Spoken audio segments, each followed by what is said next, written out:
Wassalatu wassalamu ala asrafil kainat wa sayyidi sadat nabiyina wa maulana Muhammad sallallahu alaihi wa alihi wa sahbihi qadan. Asyhadu an la ilaha illallah wahdahu la syarika lah rabbul arabina was samawati wa asyhadu anna sayyidana Muhammadan abduhu wa rasuluhu sahibul ayati wal mujizat. Allahumma salli wa sallim wa barik wa karrim wa azim ala sayyidina wa nabiyina wa habibina syafiina wa qurrati a'yunina wa malana Muhammad sallallahu wasallam alaihi wa ala alihi wa sahbihi salatan taghfiru bil qulub wa tuslihu bil qulub wa tantaliqu bil usul wa talinu bil sawab wa ala alihi wa sahbihi liman subhanallah. Alhamdulillah, pertama-tama kita banyak mengucapkan rasa syukur kita kepada kehadirat Allah Subhanahu wa Ta'ala yang mana malam ini telah melimpahkan rahmat taufik hidayahnya barakahnya kepada kita sekalian. Mudah-mudahan Allah Ta'ala mengampuni dosa-dosa kita, dosa kedua orang tua kita, dosa keluarga kita, dosa yang terkait dan terlibat sebagai famili dan keluarga kita dan teman-teman kita. Dan mudah-mudahan juga Allah Ta'ala mengampuni dosa yang sudah meninggal dunia, diterangkan kuburnya, diluaskan kuburnya, dan mendapatkan keridhaan Allah Ta'ala.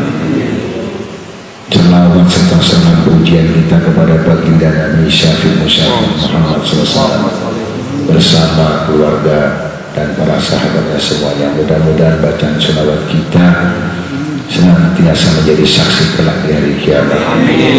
Yang mana disebut dalam satu hadis, qala Nabi SAW, man ahya sunnati faqad ahabani wa man ahabani faqad abani kana ma'al jannah. Dari siapa yang sungguh-sungguh menghidupkan sunnah Rasul SAW pasti dijamin masuk surga bersama Rasul SAW.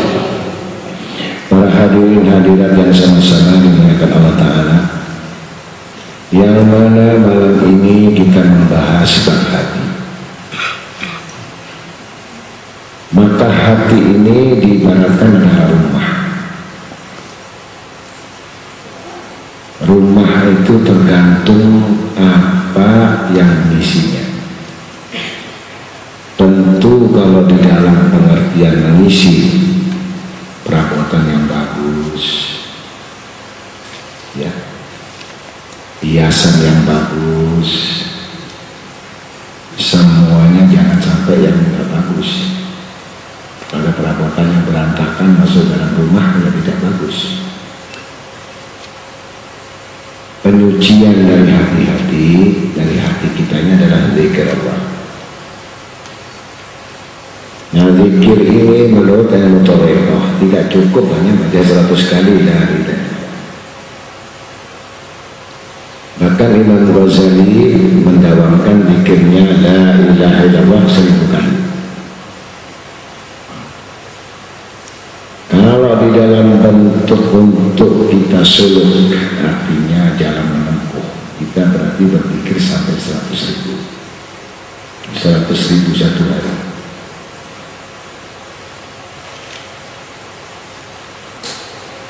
Karena sesuai dengan firman Allah, ala bidzikrillah tatma'innul qulub wa innahu la ilaha illallah. Jadi kalau kita mau tentram hati kita harus baca la ilaha illallah. Qul la ilaha illallah.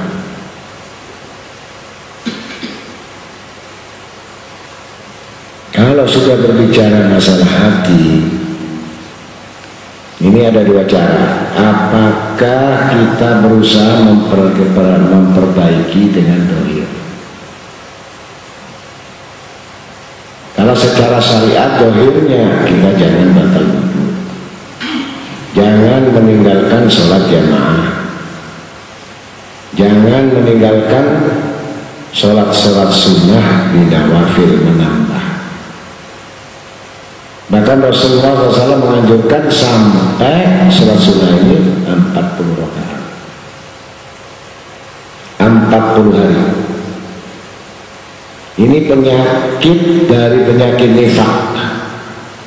Jadi manusia ini rata-rata memiliki sifat nifak sebelum beriman,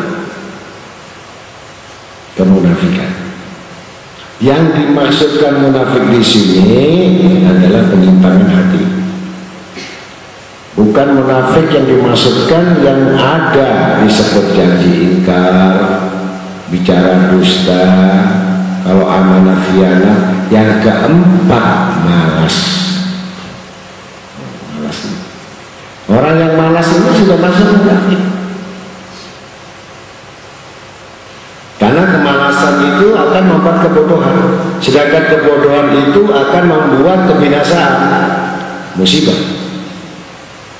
Jadi orang bodoh musibah. Nah, ini kita perbaiki, kita beli. Kalau kata-kata dasyarah ini istana. Kalau bahasa dari para sahabat itu namanya baiat. Jadi baiat itu artinya dibeli. Kalau orang sekarang mengatakan baiat itu sumpah. Jadi pengertian baiat dari tarekat artinya dibeli. Artinya dibeli segala bentuk kehidupan ini sudah milik Allah. Artinya kalau sudah milik Allah berarti aturan-aturannya semua milik Allah.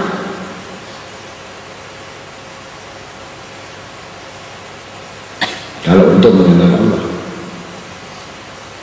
apapun yang terisi di dalam hati kita disebutkan satu hadis, qalbu munafik baitul mal, qalbi imanu baitul khasir. Jadi kalau manusia ini di dalam hati seseorang, kalau munafik itu tujuannya nggak lain hatinya memikir kehidupan di dunia ini. Jangan dipikir-mikir anak tidak dunia, jangan dipikir mikir istri itu tidak dunia. Orang banyak berpikir dunia hanya masalah duit atau pekerjaan atau kantor, tetapi kita cenderung kepada anak istri sampai melupakan Allah, sudah hukum dunia. Man ahabba dunya rasul khati'ah, karena sumber siapa pun cinta kepada dunia berarti sumber kesalahan, sumber dosa. Maka disebutkan lagi dalam satu hadis, la yanfa'u minal malu wal banun, tidak manfaatlah hartamu dan anak-anakmu. Illa ahabba ilaikum minallah wa rasul fi jihadin, kalau tidak cinta kepada Allah dan Rasul. Ini masalah hati. Kalau secara zahir kita bisa disebutkan kita ibadah. Tapi kalau dikuatkan dari satu hadis bahwa Allah Ta'ala tidak melihat zahiriyah, tidak melihat pakaian, tidak melihat daripada jasad atau penampilan, tapi Allah Ta'ala melihat dalam hati. Kalau hati itu bagus, seluruh permukaan bagus. Tapi kalau lihat hati tadi itu ada cacat atau kebusukan, seluruh permukaannya akan mengganggu. Wajahnya pun kelihatan. Coba kalau kita wajah susah, wajah kita akan tampak. Wajah kita ada beban, pasti ada berubah wajah kita. Yang nggak bisa dirubah air muka. Air muka ini menandakan satu tekanan-tekanan di dalam hati dan pikiran. Nah di sini kita bahas, artinya kita bahas, kita berpegang pada kitab Hujatul Islam Al-Imam Muhammad Al-Ghazali bin Muhammad. Kenapa sampai dikatakan Ihya Ulumuddin, menghidupkan agama? Ihya itu hidup, din itu agama. Kalau kita berpegang pada kitab Al-Ghazali, insya Allah kita akan tahu kelemahan-kelemahan hati kita.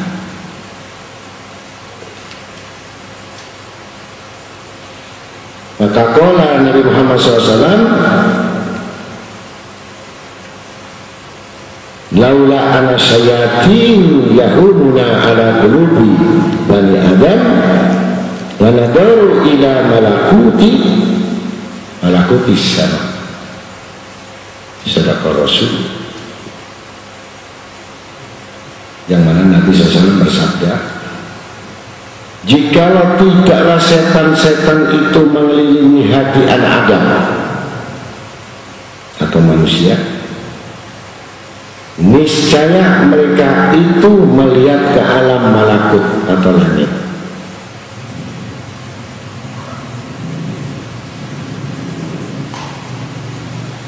Jadi manusia ini tidak bisa terhalang karena tidak bisa menembus ke alam malakut.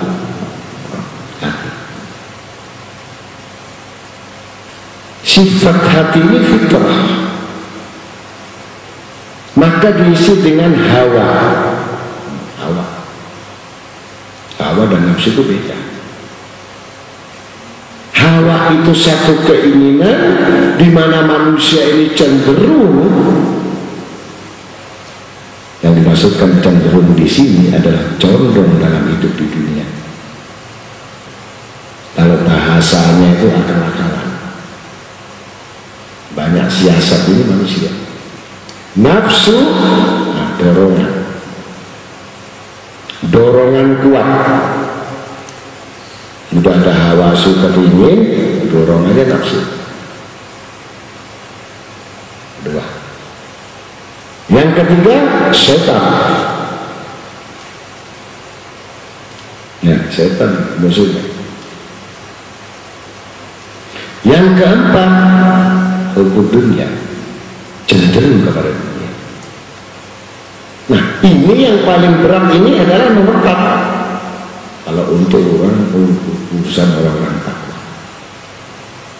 bukan orang satu setan yang udah tahu, tapi ini urusan dunia. Ukur martabat seseorang jadi khianat karena menginginkan dunia. Nabi Adam gugur bukan karena nafsu. Nabi Adam gugur bukan karena syaitan. Tapi Nabi Adam gugur karena bisikan daripada Siti Hawa yang menginginkan sesuatu yang dilarang, bukan syaitan. Jadi Nabi Adam terkalahkan dari dorongan-dorongan yang memicu kepada manusia ini untuk memikirkan dan menginginkan. Sekali lagi, kalau kita sekolah, kalau nggak ada biaya, terjerumus ya. Pinjam di kantor, koperasi, berbunga. Tidak disekolahkan dia bodoh, disekolahkan kita terjerumus.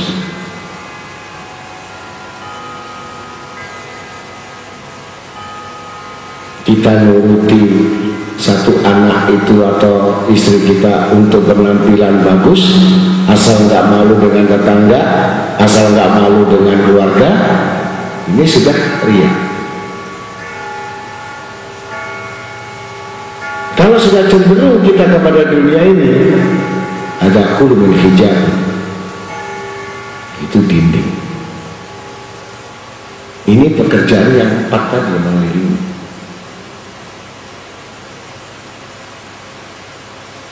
Pengaruh yang demikian kuatnya, tidak peduli apakah dia ulama, alim, ustadz, santri, awam, kaya, melarat, beriman, selama kau berurusan dunia.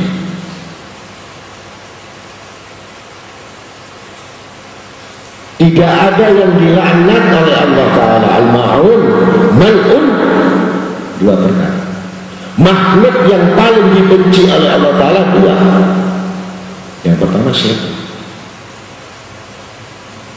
yang kedua dunia. Terus bagaimana kita memiliki dunia? Bukankah kita hidup di dunia? Apa kita nggak kerja? Apa kita nggak usaha? Apa kita nggak ikhtiar? Apa kita nggak mau? Bukan.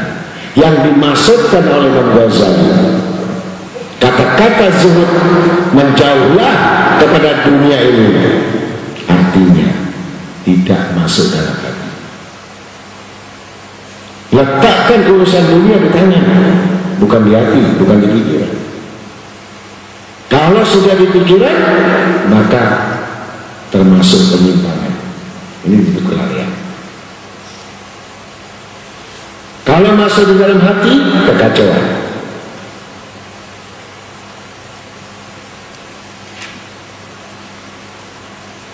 Padahal setiap hari manusia minta petunjuk sama Allah.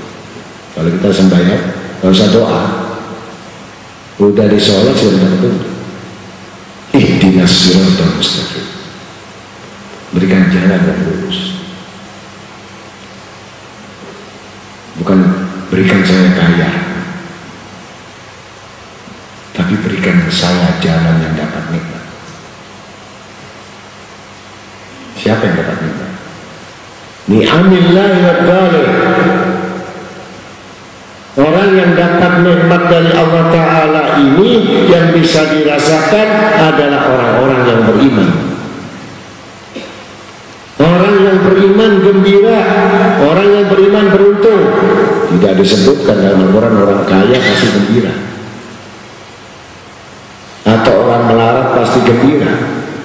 Tapi yang dimaksudkan disebut orang yang beruntung dan yang gembira orang beriman. Al-aman